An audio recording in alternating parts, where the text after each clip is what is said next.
Bonjour les enfants, c'est papa. Bienvenue dans notre premier podcast de la journée.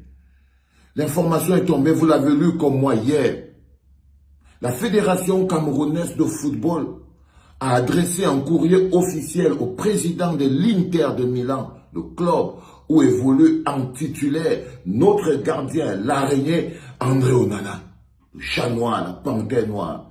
Donc la Fédération camerounaise a adressé un courrier officiel au président de l'Inter où évolue André Onana pour l'informer de la mesure de suspension qui le concerne. Quelle lâcheté, quelle fourberie, quelle lâcheté, quelle fourberie, quelle noirceur du cœur, quelle noirceur du cœur. C'est quoi le projet? Détruire le petit.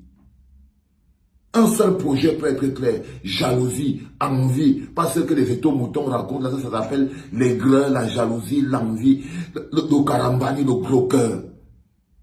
C'est comme ça que ça s'appelle. Ça s'appelle la jalousie fondamentale.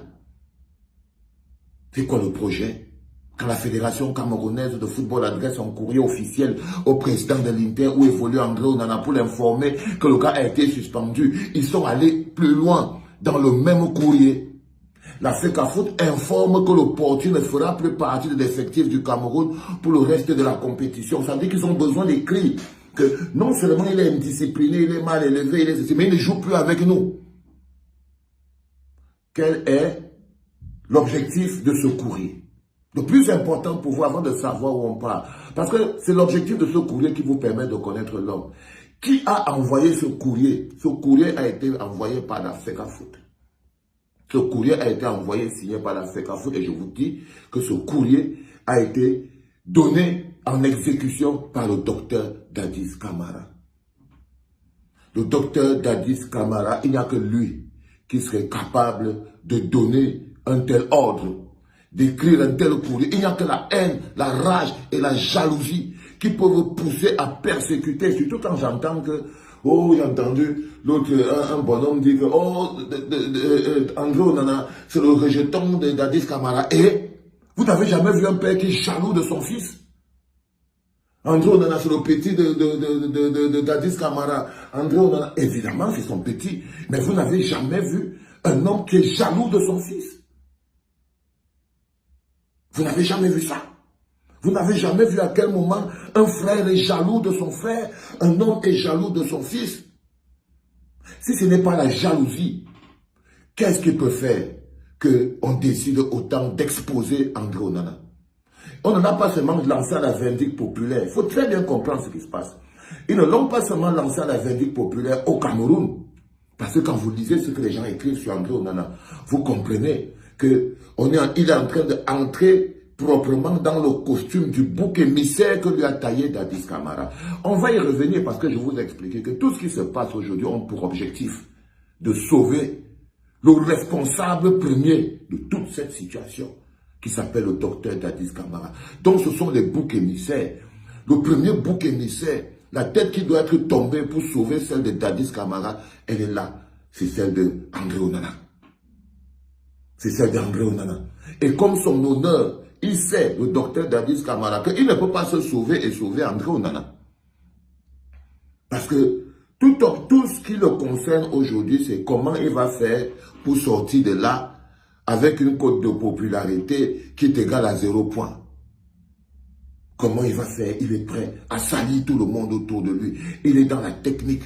Donc pour ceux qui viennent nous raconter les histoires du genre, non, Dadis Camara était le petit. Non, non, non, Dadis Camara est un envieux, rancunier, jaloux, qui est jaloux fondamentalement de ses petits frères.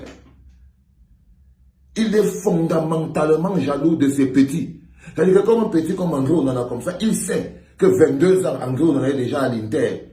Lui, il aura disparu, on sera encore de parler d'André Onana. Il aura disparu, on sera en train de parler d'André Onana. Et c'est aussi son égocentrisme. Parce que quand je vous dis, qu'est-ce qui peut pousser la fédération camerounaise à sacrifier son gardien, l'un des meilleurs gardiens du monde, à le lancer à la vindicte populaire? Parce qu'il est important à comprendre que cette lettre a été écrite le lundi. Le lundi, donc ça veut dire que les gars se sont assis, ils ont dit que qu'est-ce que le petit a lui-même montré. Ils vont montrer qu'il est qui. On va le montrer maintenant qu'il n'est rien. On va le montrer maintenant qu'il n'est rien. Ils ont écrit le lundi. Donc, ça vient même contredire l'histoire où on dit que ce serait Son qui aurait chassé André Onana. Non. Quand le Son que vous voyez là, il peut chasser André Onana. Non. Son est un bouc émissaire qui doit accepter toutes les fautes. Sinon, à la fin, il peut apparaître comme le vent qui est le vent. Son, lui, il est bloqué dans le chantage. Lui, il est bloqué dans le chantage. C'est un faux pied. Son est là comme une fausse pièce de monnaie, un faux argent. Il est là comme un faux argent. Donc, il leur fallait des boucs émissaires. Le premier bouc émissaire, donc, qui est tombé tout chaud, c'est André Onana. Et vous les voyez tous dehors, ils sont déjà sortis. Les étomoutons, les charognards, les mercenaires, tous ces gens qu'on a payés, ils ont pour objectif sauver le soldat Dadis Camara. Parce qu'il faut bien comprendre que lui, il n'a qu'un seul objectif, c'est d'être sauvé. Sauver le soldat Dadis Camara de la débâcle. Il essaye de trouver un moyen de ne pas porter la responsabilité sur lui. Et toute l'équipe autour n'a qu'un seul objectif. Blanchir Dadis Camara. Et pour ça, il lui faut des boucs émissaires. L'un de son premier bouc émissaire qu'il a trouvé, c'était Son. Il s'est associé à Son Banak pour sacrifier le petit Onana. Je répète. Ces deux messieurs, ce management charognard, inutile et incompétent que constitue Dadis Camara et le philosophe, se sont associés pour trouver des boucs émissaires à la débâcle liée à leur management catastrophique. Et le premier bouc émissaire qu'ils ont trouvé, c'est André Onana. Évidemment, ils savent que les autres joueurs, ils se pissent dessus, les Choupo-Moting, les Ambouanguissa, les machins, trucs, tout ça. Finalement, ils n'ont pas beaucoup de personnalité. Ils n'ont pas beaucoup de personnalité, donc ils se pissent dessus.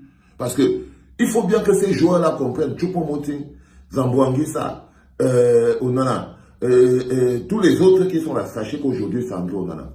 Demain ce sera vous. Il faut que vous le compreniez. Qu'aujourd'hui là, ok, vous fermez vos bouches.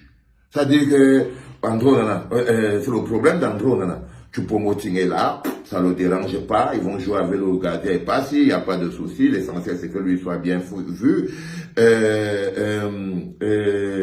Zambouangui, ça, il ferme sa gueule, ok, l'essentiel aussi c'est qu'il soit calme.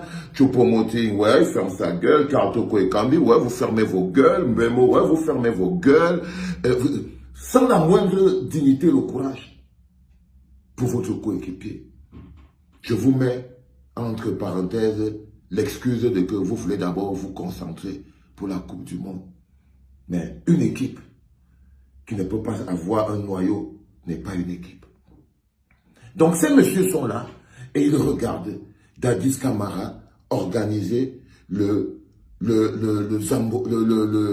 André Onana bashing. Parce que derrière tout ce que vous voyez là, tous les articles de presse, les faux profils, les faux journalistes, les rampampam, derrière tout ça, une seule main manipule toute la pression que vous voyez sur Dadis, sur André Onana. Il y a une seule main derrière, c'est celle de Dadis Camara. Tout ce qui arrive à André Onana, le bouc émissaire, les articles, la charge, les saletés, tout ce qui est écrit, c'est la main de Dadis Camara. C'est son premier bouc émissaire. Mais ce que les autres ne comprennent, ne savent pas, c'est que Dadis Camara, la tête d'Onana ne va pas suffire pour sauver celle de Dadis Camara. Et il le sait. Parce que le ministre est là-bas. La tête d'Onana ne va pas suffire pour sauver celle de Dadis Camara. Donc les étomoutons, vous pouvez vous calmer à tout. Parce que la responsabilité de Dadis Camara est tellement grande que une seule tête, qui est celle d'André Onana, ne peut pas suffire. Ne peut pas suffire pour que la responsabilité du docteur Dadis Camara soit écartée. Une seule tête d'André Onana ne peut pas suffire pour que la responsabilité du docteur Dadis Camara soit écartée. Ça ne peut pas. Alors il lui faudra d'autres têtes.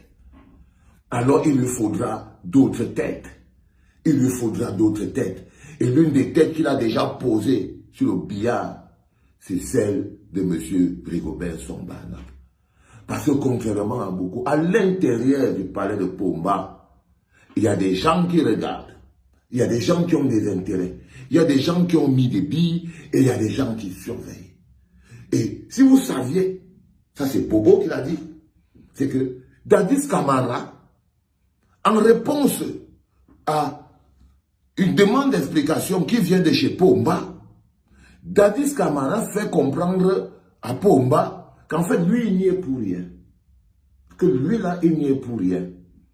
Il a juste protégé son collaborateur et son coach, Rigobert Song-Banak. Que lui, il n'est pour rien.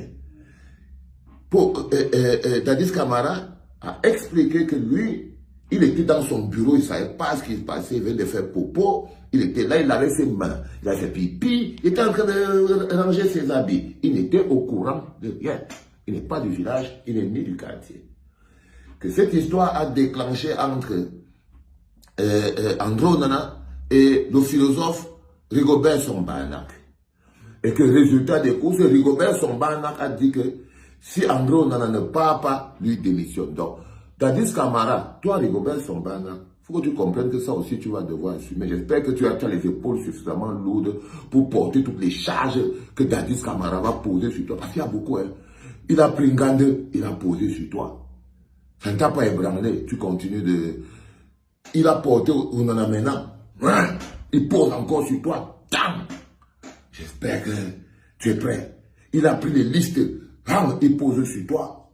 J'espère que tes épaules sont prêtes à supporter. Parce que là, maintenant, Dadis Camara explique à Pomba que, en fait, la personne qui a chassé Andro Nana, c'est toi, le philosophe, Rigobert Song-Banak. Et que lui, il n'était même pas d'accord.